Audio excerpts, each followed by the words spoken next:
Goes to try something when it comes to activating your glutes. So the first thing I want you to do is push your back forward like that.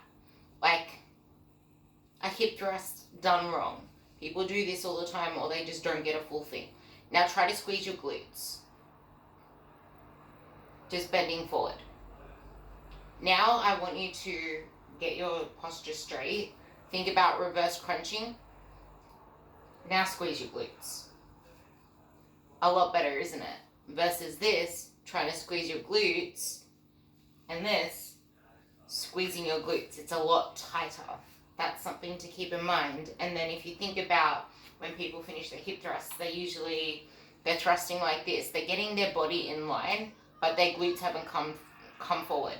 So try to actually squeeze your glutes there. There is no squeezing. So when you actually stand straight, think about, I always say in a really crude way, think about getting your cha-cha up into your belly button. So you're reverse crunching. Or the way that Luke says it, my mentor, is think about peeing over a fence. So you want to reverse crunch that, keep your abs in, and then that's when you squeeze your glute. And from my angle, you can actually see the outside of my glute popping out because everything's nice and tight.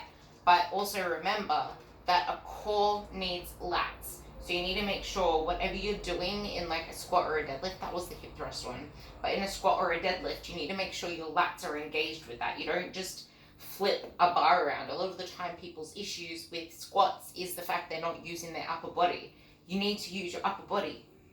Lock that in, like especially a deadlift. A deadlift is all in the legs, but it's all in the upper body because if you don't have a solid torso, it's not really a deadlift, it's a flop around. So the whole purpose of your arms in a lot of back movements, in all back movements, as well as the deadlift, is to just be ropes connecting shoulder or connecting your arm to whatever implement you're using. They're just hooks, locked. Everything else is in the torso. Hope that helps.